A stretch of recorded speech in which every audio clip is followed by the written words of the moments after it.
In the 1980s, Mexico economically went through some hardships. Do you think that has contributed to the increase in immigration that we see nowadays? I think so. Yeah. Yeah, definitely. Well, the Mexican government is, I hate to say it, but they're crooked as a dog's hind leg. I mean, look, let's just put Cananea for an example. Okay, the mines were going beautiful when the what was it? The American company had it. What's it? Anyway, I forget. The copper company had it. Everything was great. They even had the natural gas. I mean, they still got it, but they piped it from all the way through to Cananea. And well, the people didn't have to pay for the gas or the water. They had good, all the miners were working, everything was hunky-dory. And then the Mexican government decided, well, take it. They took it over and they went. So. Do you think it will ever change? The corruption? I don't know. I hope it does. Anyway, same thing happened to the, Pemex oil company. American companies had it. Mexico took it away. Kaputski. No more.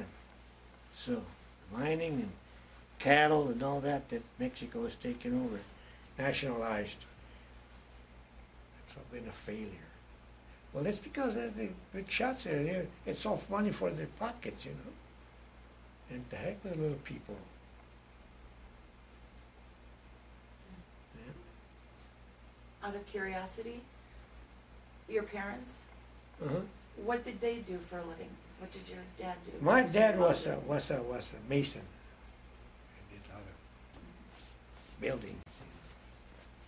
Of course, in those days, mamas didn't work. Right. Was your dad from here? He was No, born here? He was from across the border. He was a revolutionary over there. Yeah. Did he come? Why did he come to Naco eventually? Well, right after the revolution, I guess he came over here.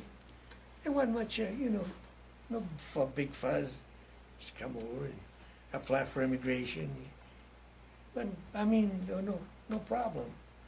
Anymore, it is a problem. Mm-hmm. So he came here, and then you were born, Mm-hmm. and then your siblings, Yeah. and then you just stayed here. Right. Born here, raised here, educated here, and all that. Well, you've done well for yourself. Oh yeah. Thank God. Not good. Well, I think people think that because of being a border town, that a lot of people, and I'm sure there are some that are economically deprived, but you've done very well. Mm-hmm. I've done pretty good for myself.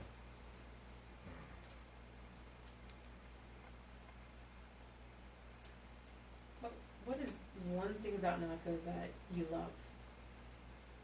Well, I don't know. Just people are friendly, I guess. That's all. You know all your neighbors. I know there's big city. You don't even know your next door neighbor. I know, you know. In a small town like this, you get to know them and fraternize with them and all that. And everything you like to do is close, like Yeah. golf. Mm-hmm. Yeah. That's right. So do you think the golf course has had a huge impact on Naco? Oh yeah. Yeah. Mm-hmm. Bringing in the snowboard. Oh yeah, snowbirds come in every year. That parking lot is packed with, mobile homes and all that. So And that's good because that brings business to the, yes. surrounding towns. When they go across the border, and buy vegetables and stuff. It's a lot cheaper than here. Yeah. Do you think Camp Naco could have the same potential, bringing in tourism? More than likely, I think it would. Yeah. It would, anyway. There'd be something for somebody to come look at. Like the Carcer Caverns. Right. Mm-hmm. back to immigration, do you think that they're building this border wall, is that going to do anything, do you think? No, heck no, it's still coming over. What? Like, what's her name, Governor, in Arizona? Napolitano says, she said it on TV, you build a 20-foot wall, it's always a 21-foot ladder. Which is true, you know. There's so many, in fact, they used to have a little door back there someplace that they chopped with a torch.